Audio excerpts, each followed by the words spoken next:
మేము విఫలమయ్యామంటున్నారు. విఫలమైనందుకు ప్రజలు ఎంత ఆర్థికంగా అయినా ఏ రకంగా అయినా నీళ్ళు లేక తిండి లేక ఎన్ని రకాలుగా ఇబ్బంది పడ్డారు. కాలనీలో తెలిసినవి ఆదివారం మార్నింగ్ మాకు 7 నుంచి వచ్చింది. కానీ అధికారులందరికీ ముందుగానే తెలుస్తాయి కదా ఇటువైపు వరద వస్తుందని, మాకు ఇన్ఫర్మేషన్ ఇవ్వలేదు కదా. వాటర్ అది అందిస్తున్నారండి, కానీ ఇప్పుడు వాటర్ తాగడానికి వస్తుంది కానీ మిగతా అన్న అవసరాలకి రావు కదా. అది మిగతా వాళ్ళంతా ఏముందండి, మేము మామూలుగా జనరల్గా మీకు ఇప్పుడు తెలిసిందే కదా సిచ్యువేషన్ అంతా, అలానే మొత్తం నిండిపోయి వాళ్ళు ఇబ్బంది పడుతున్నారు. మేము అనేది బయటకు వచ్చాము, మా చుట్టాల ద్వారా మేము బయటకు వచ్చాము. ఇప్పుడు ఈ పూటకి బయట రాజకీయ నాయకులు తిరుగుతున్నారు, ఏంటి ఈ సహాయం అంతా అందిందంటారు అసలు? ఓకే, మీరు ఎలా సహాయ చర్యలు పొంది బయటకు వచ్చారు? మేము వాటర్లోనే వచ్చామండి, అలానే వాటర్లోనే వచ్చి ఇక్కడ ట్రాక్టర్ తీసుకొని నుండి వచ్చేసాం. ఓకే, చంద్రబాబు నాయుడు గారు వచ్చిన మధ్య పర్యటించారు గత 2 రోజుల క్రితం. ఏదైతే ఉందో సహాయ చర్యలు లోపలికి అందుతున్నాయి నిజంగా? మా దాకా రాలేదు, ఇంకా ఫ్యామిలీలు ఉన్నాయి, లేదు వాటర్ లేదు, పవర్ లేదు. 3 days అలాగే ఉండిపోయాం. ఇంకా నిన్న ధైర్యం చేసి ఆ వాటర్ లోనే అలాగే వచ్చి ట్రాక్టర్ లోంచి వచ్చేసాం. ఒక పక్క చూసుకుంటే స్వచ్ఛందంగా పరివాహక ప్రాంతాల్లో ఉన్న గ్రామ ప్రజలు వచ్చి తీసుకొస్తున్నారు. సో చూసుకున్నట్లయితే ఎలా ఉంది మేడం? అంటే ప్రభుత్వం ఎంతవరకు సక్సెస్ అయింది, ఎంతవరకు ఫెయిల్ అయింది అంటారు ఈసారి? మా సైడ్ రాలేదండి, మరి మిగతా అంతా అందిందేమో తెలియదు కానీ మా సైడ్ అయితే రాలా. అక్కడ కరకట్ట మీద చంద్రబాబు ముఖ్యమంత్రి గారి ఇల్లు ఉంది, సో అది మునిగిపోద్దనే ఉద్దేశంతో ఇటు ఎత్తాము అంటున్నారు. ఎంతవరకు సమంజసం? రోజులు బట్టి ఇలాగే ఉన్నామండి. ఓకే, అసలు ఉండడానికి కూడా ప్లేస్ లేక ఎంతో ఇబ్బంది పడుతుంది. ఏ ఊరు మేడం అసలు మీరు? ఎక్కడి నుంచి వచ్చారు? ఇక్కడికి మా ఆయన జాబ్ అయితే ఇక్కడికి వచ్చాం. అవునండి, ఇక్కడ నుంచి మా ఊరు వెళ్ళడానికి కూడా బస్సులు ఏం తిరగట్లేదు, ఎంతో ఇబ్బందిగా ఉంది. ఇక్కడ ఉండడానికి కానీ ఏదైనా తెచ్చుకుందామన్నా కానీ ఇబ్బందిగానే ఉంది. ఓకే మేడం, చూసుకున్నట్లయితే ఏంటి మరి ప్రభుత్వాలు ఏంటి సక్సెస్ అయినాయి అంటారా, విఫలమైనాయి అంటారా సహాయక చర్యలు ఇవ్వడం? సహాయక చర్యలు ఏం చేస్తున్నారు? ఆ ఫుడ్ ఒక్కటి మాత్రం బతకడానికి ఆ ఫుడ్ ఒకటి ఇస్తున్నారు. అసలు లోపల ఉన్న జనాలందరూ కూడా ఆ వాటర్ లో ఇంకా అలాగే ఉండి ఎన్ని రోజులని అలాగ ఉంటారండి? మరి ఏం చేస్తారు ఈ ప్రభుత్వం? ఏదైనా చర్యలు తీసుకొని చక్కగా ఆ లోపల ఉన్న వాళ్ళని ఏమన్నా హెచ్చరిక చేసి అసలు అనౌన్స్మెంట్ అన్నా ఏదన్నా లోపలికి అసలు ఏం తెలియట్లేదు. లోపల ఏం జరుగుతుంది ఏంటని, ఇంకా ఫ్లోటింగ్ ఎక్కువ అవుద్దా తగ్గుద్దా అని ఏం తెలియట్లేదు. ఒక చిన్న అనౌన్స్మెంట్ అన్న లోపల ఇస్తే అసలు బయట పరిస్థితి ఏంటి ఎలా ఉందని చెప్పి తెలుస్తుంది. మేడం చూసుకున్నట్లయితే పైన ఏదైతే వెలగలేరు దగ్గర గేట్లు ఎత్తడం వల్ల ఎంత ఇబ్బంది అంటున్నారు, నిజమేనంటారు అసలు? మొత్తం ఫ్లోటింగ్ ఎక్కువైపోయింది, మళ్ళీ వర్షం పడుతుంది, బాగా వర్షం పడుతుంది. నైట్ వర్షానికి ఇంకా ఫ్లోటింగ్ ఎక్కువైపోయింది బాగా. కొంచెం తగ్గిన అన్న నీళ్లు కూడా ఇంకా పెరుగుతుందండి.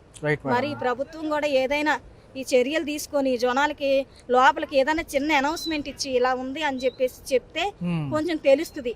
ఎక్కడోళ్ళు అక్కడ అలా స్ట్రక్ అయిపోయి ఉన్నారు. ఫుడ్ మాత్రం ఫుడ్ ఒక్కటి అందుతుందండి, ఏమన్నా అయిపోతే ఏంటి పరిస్థితి? చంటి పెట్టలను వేసుకొని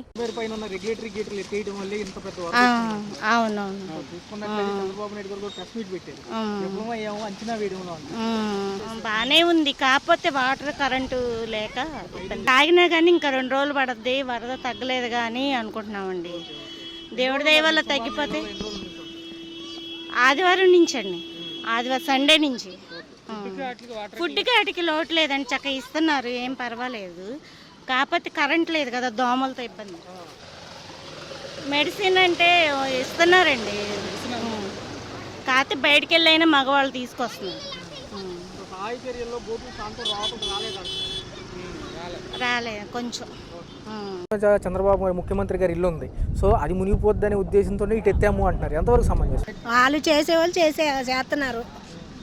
అదే ఆదివారం నుంచి వచ్చిందండి, ఆదివారం 8 నుంచి వచ్చింది.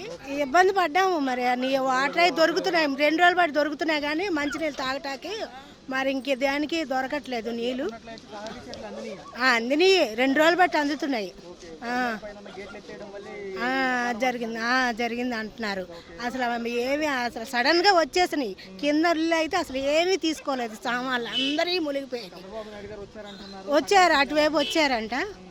అది మేము వచ్చేసాము, ఇంకెక్కడికైనా వెళ్ళిపోయాక వచ్చేసాము. అక్కడ ఇల్లు వాటర్ లేక వచ్చేసాము.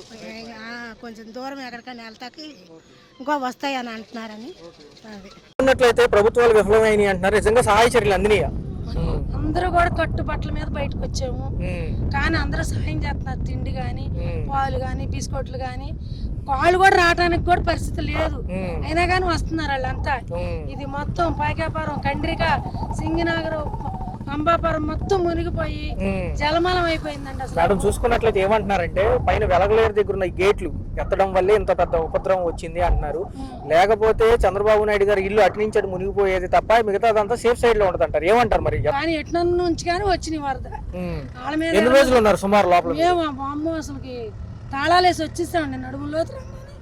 అసలు ఏమి లేవు, ఈ చీరల మీదే వచ్చేసాం. సహాయక బలగాల కంటే స్వచ్ఛందంగా వచ్చిన పక్కన గ్రామాల వాళ్ళే ఎక్కువ శాతం కాపాడారు అంటున్నారు. నిజమేనా? కాపాడారు. లేకపోతే అందరూ చాలా మంది ఈ మధ్యలో చచ్చిపోయాళ్ళండి.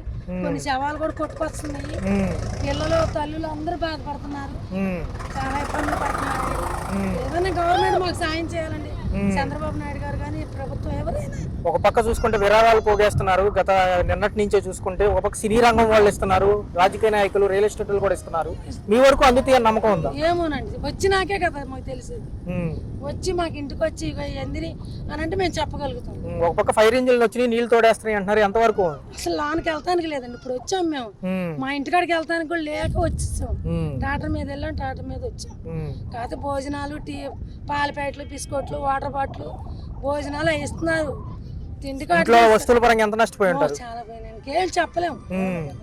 అసలు ఏమి లేవండి, ఉట్టి చేతులతో వచ్చాము. ప్రభుత్వం కానీ జాలి తెలిసి మా అందరికి సాయం చేస్తే అదే మాకు చాలండి. చూసుకున్నట్లయితే ఒక పక్క ఇంత పెద్ద వరద నష్టం ఎప్పుడు జరగలేదు అంటున్నారు. ఎప్పుడు జరగలేదు. ఏదైతే బుడమేరు పైన ఉన్న వెలగలేరు దగ్గర ఉన్న గేట్లు ఉన్నాయంట, ఆ గేట్లు ఎత్తారట. మొన్న రాత్రి ఎత్తారట గేట్లు. ఆ గేట్లు ఎత్తడం వలన అటు నుండి నీరల్లా ఇటు కొట్టుకొస్తుంది. అన్ని మునిగిపోయినాయండి, అన్ని మునిగిపోయినాయి. పంటలు మునిగిపోయినాయి. అన్నాలు లేక, తిల్లి లేక బాగా అల్లాడిపోతున్నారు జనాలు, బాగా అల్లాడిపోతున్నారు. కొట్టుకొచ్చి అసలు మేము రామరపాడు వెళ్ళడానికి కూడా లేదు, దారి లేదు మాకు. అసలు ఎప్పుడు మేము ఎప్పుడైతే ఎప్పుడు చూడలేదండి. ఇదే ఫస్ట్ టైం ఇదే చూడడం మేము. పక్క సహాయక చర్యలు కూడా అంతంత మాత్రమే అందుతున్నాయి అంటున్నారు. చుట్టుపక్కల గ్రామాల వాళ్ళు వెళ్ళి తీసుకొస్తున్నారు. తీసుకొస్తున్నారు. అది మాకైతే అసలు జగనన్న కాలనీలో ఉంటాము. మాకైతే నీరు అయితే లేదు, కానీ రోడ్లు బురద, రాలేము చేయలేము. రాపోనే సరే వస్తున్నాం ఇక్కడ దాకా. మేము రామరపాడు వెళ్ళాలి ఆ పనులకి. రామరపాడు అన్నానికి 3 రోజులు వస్తాను, 3 రోజులు మేము తిరిగి వెళ్ళిపోతాం ఇంటికి. పనిలోకి వెళ్ళైపోతున్నాము. అసలు మాకు 4 వేళకి 5 రోజులు అయ్యింది. 5 రోజులని గ్యాస్ లేదు, వండుకోవడానికి లేదు. అదే బండ్లు పట్టుకుని తిరుగుతున్నాము అక్కడికి వెళ్ళి తెచ్చుకోవడానికని. ఒకవేళ ఇక్కడ ఒప్పుడుగా అయ్యిందంటే వెళ్ళి తెచ్చుకుంటాము అనుకుంటే ఎక్కడ అటు వెళ్ళడానికి కూడా దారి లేదు మాకు. ఇక్కడ దాకా వస్తున్నాము, మరి తిరిగి వెళ్ళిపోతున్నాము. మనుషులు వెళ్ళడానికి కూడా సోదానం లేదు. ఇల్లు ఇక్కడ దాకా అయితే సగం వరకు అయితే నడుచుకుంటూ వెళ్తున్నారు జనాలు. అక్కడ కాండి మనుషులు కూడా వెళ్ళడానికి లేదు కదా. మేడం గారు చూసుకున్నట్లయితే ఇంత వరద ఉధృతి ఎప్పుడన్నా చూసారా? లేదు, ఇదే ఫస్ట్ టైం. సుమారు చూసుకుంటే వారం పైన అవుతుంది. చాలా వరకు ఫుడ్ సప్లై అవ్వట్లేదండి. అంటే మేము మాకు సంబంధించిన ఫుడ్ ప్రిపేర్ చేసి పంపించాము. ఓకే. మా చర్చి వాళ్ళు కూడా ఉన్నారు విజయవాడలో. కొంచెం నడుము దాకా నీళ్ళు వచ్చినాయి. అంటే వారం పైన పట్టొచ్చు. Right madam.